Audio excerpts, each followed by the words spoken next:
Sila. Terima kasih Tan Sri Yang Dipertua. Tan Sri Yang Dipertua. Sebenarnya seluruh rakyat Malaysia memang menanti-nantikan pembentangan bajet 2014. Sebab sebelum PRU 13, ya kita boleh lihat pihak Barisan Nasional telah menjanjikan macam janji yang cuba menyelamatkan Barisan Nasional tetap berkuasa di Putrajaya. Tan Sri Yang Dipertua. Walaupun Barisan Nasional cuma memenangi 47% sokongan daripada seluruh pengundi Malaysia, tetapi Barisan Nasional masih mampu membentuk kerajaan persekutuan. Pakatan Rakyat pula yang mendapat sokongan 51% masih menjadi pembangkang. Tan Sri Yang Dipertua. Yang Amat Berhormat Perdana Menteri menyifatkan bajet 2014 ini merupakan satu bajet yang melaksanakan janji. Sebab kalau kita lihat pelbagai bantuan kewangan dan sebagainya telah pun diberikan kepada rakyat yang berpendapatan rendah. Kalau kita cuma lihat kepada bajet 2014, rakyat jelata memang mendapati adanya peningkatan pemberian BRIM kepada mereka yang berpendapatan rendah. Tetapi ramai yang telah lupa ketika PRU 13, manifesto Barisan Nasional menjanjikan bahawa bagi mereka yang isi pendapatannya kurang daripada 3,000, kerajaan Barisan Nasional akan tambah sehingga RM1,200. Tetapi penambahan dalam yang disebutkan di dalam bajet 2014 cuma RM650 sahaja. Sama juga bagi mereka yang bujang, gaji bulanan mereka kurang daripada 2,000, kerajaan Barisan Nasional menjanjikan BRIM ditingkatkan kepada RM600, tetapi bajet yang dibentangkan baru-baru ini cuma sebanyak RM450 sahaja. Satu yang dipertua. Kerajaan Barisan Nasional sering berasa bangga kerana dapat memberi bantuan BRIM secara tunai kepada mereka yang berpendapatan rendah. Tetapi mengapa BRIM atau bantuan kewangan secara sistematik ini tidak diberikan sebelum 8 hari bulan Mac 2008? Ya, sebab itu rakyat Malaysia hari ini dapat menikmati BRIM kerana rakyat Malaysia berani bangkit untuk membuat perubahan dan mewujudkan sistem dua parti.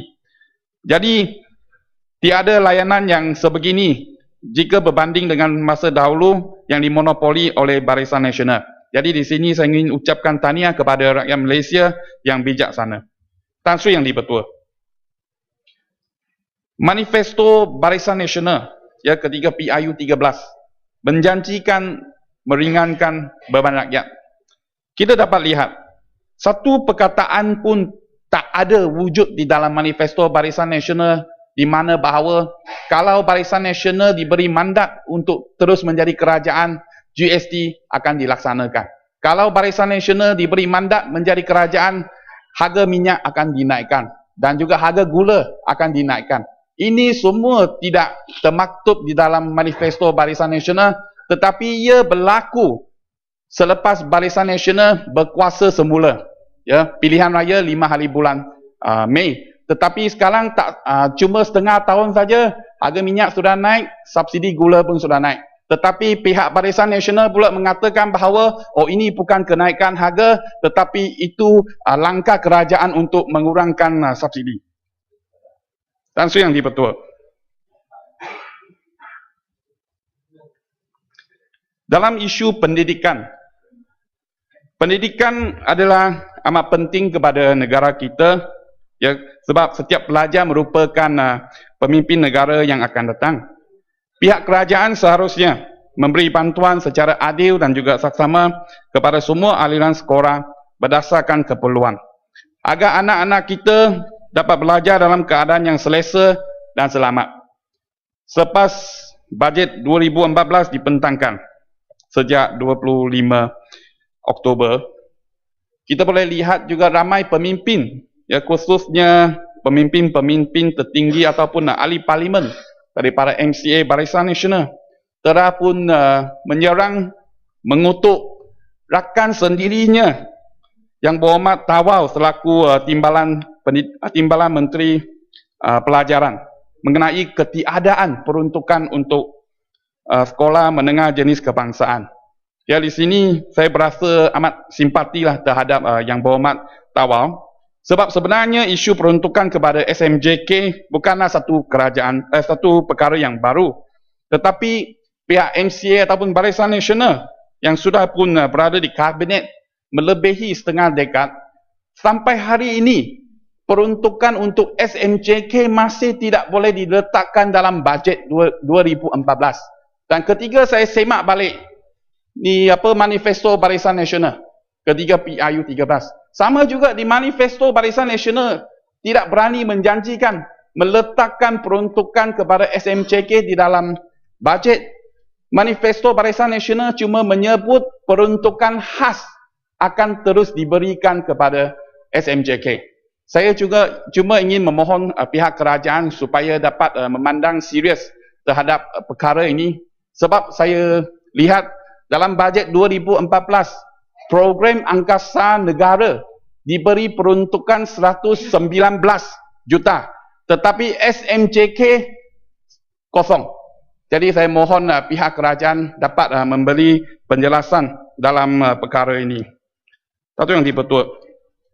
Tansu yang dibetul. Terusnya saya ingin meneruskan perbahasan saya mengenai mengelakkan job duplikasi. Yang Berhormat Bukit Mentajam tadi telah pun menyebut bahawa PDRN khususnya cawangan khas memang sangat aktif dalam kerja-kerja risikan, ya, khususnya bagi program pembangkang. Tetapi di sini ada satu jabatan, iaitu Jabatan Hak Ewa Khas Jasa. Ya, sebenarnya rakyat jelata memang mempersoalkan apakah fungsi sebenar jabatan ini. Dan dulu saya sebagai adun, saya pernah tanya di Dewan Undangan Negeri, dia kata jabatan ini anggota-anggota mereka ditugaskan, ya, untuk memberi penjelasan kepada rakyat sebab mendapat banyak tomahan daripada pembangkang terhadap kerajaan. Dan saya nak maklum kepada Dewan Yang Mulia ini bahawa sebenarnya job scope ataupun kerja-kerja pegawai-pegawai jasa ini sama dengan apa yang dilakukan oleh special branch. Kalau kita kata kita nak jimatkan kos untuk kerajaan, jimatkan kos untuk negara kita, mengapakah kita boleh mempunyai dua set jentera ataupun dua set anggota yang melakukan kerja-kerja yang sama, tetapi kita perlu bayar dengan lebih banyak gaji. Dan satu lagi, bagi pegawai-pegawai jasa ini, mereka bukanlah pegawai yang dipilih ataupun yang diambil daripada golongan graduate. Pegawai ini semua diambil daripada anggota-anggota ataupun pemimpin-pemimpin tempatan Barisan Nasional.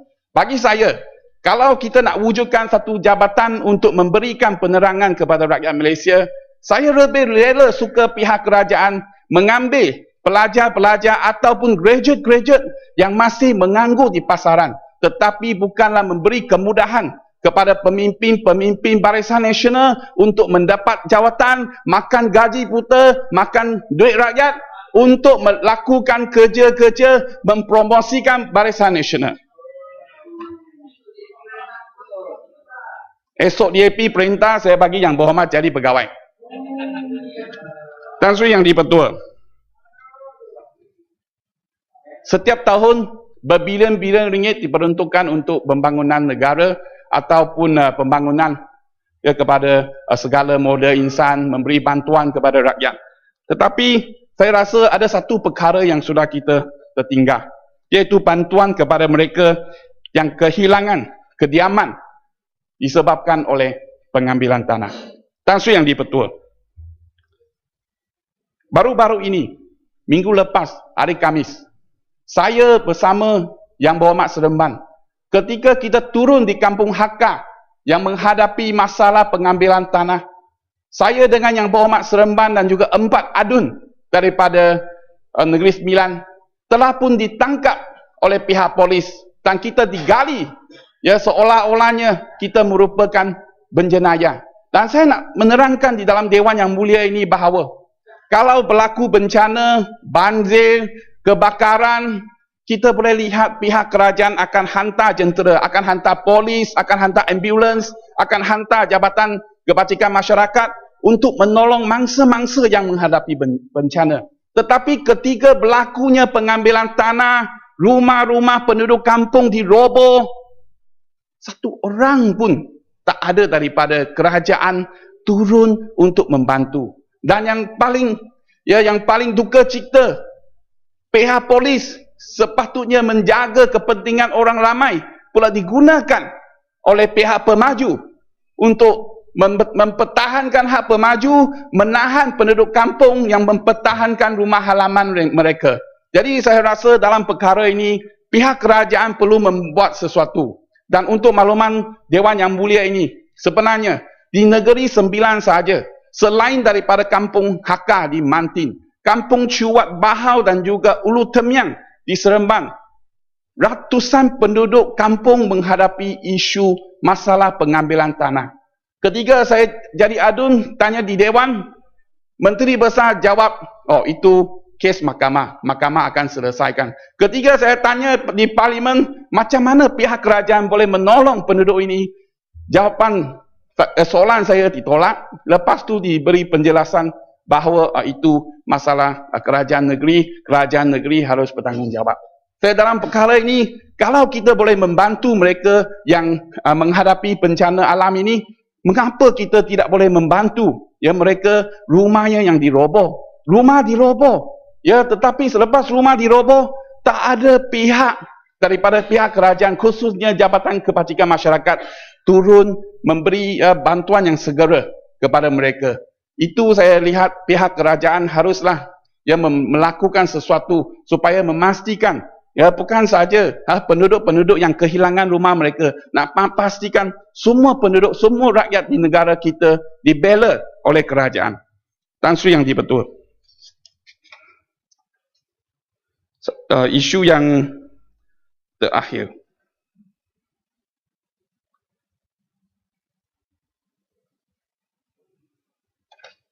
Tan Sri Yang Dipertua, ramai yang mempersoalkan. Ya, saya bagi contoh. Katakan kita memberi barangan harian ya dengan bilangan yang banyak.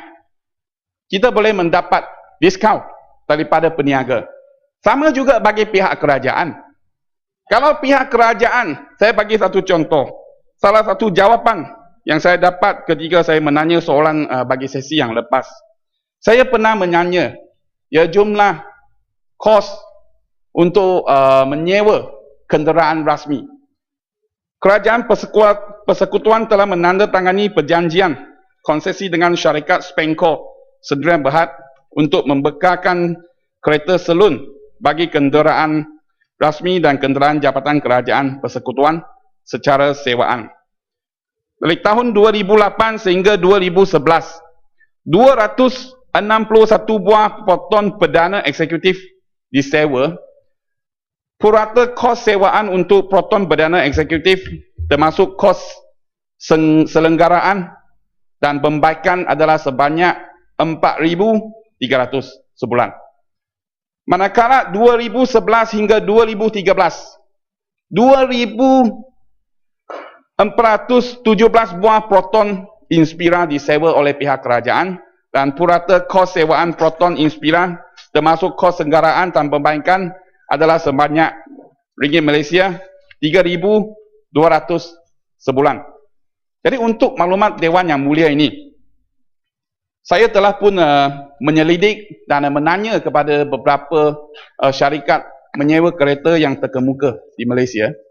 Sebenarnya kalau bagi seorang individu yang menyewa sebuah kenderaan Toyota Camry yang setaraf dengan proton perdana eksekutif, individu tersebut menyewa dengan harga 4,000. Tapi kerajaan menyewa 261 unit, harga dia 4,300 sebulan. Bagi proton Inspira, ya, harga untuk Toyota Altis yang setaraf dengan proton Inspira, harga dia cuma RM3,100. Individu yang menyewa satu kereta, harga dia RM3,000.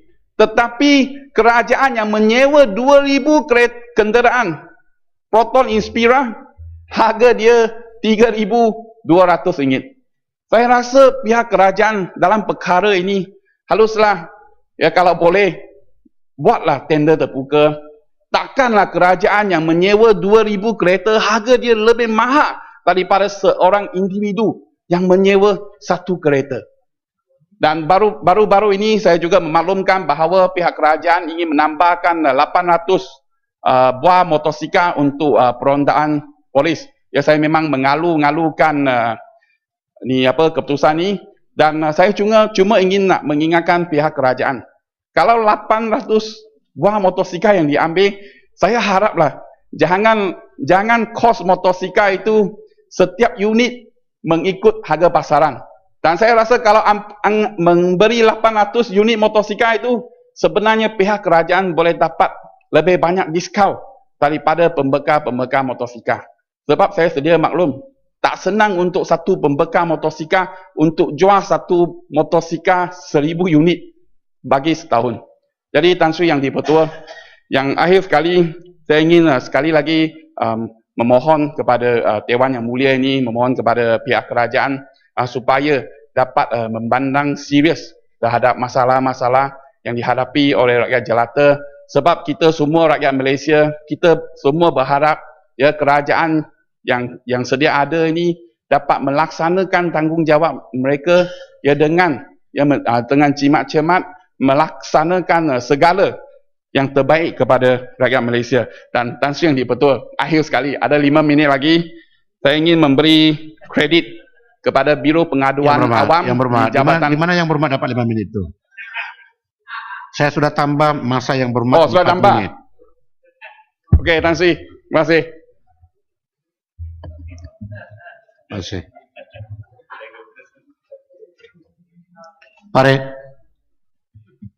Parit, kalau Parit gunakan 5 menit mulai daripada sekarang, bermakna Parit ada lagi 10 menit sebelah tengah hari. Assalamualaikum warahmatullahi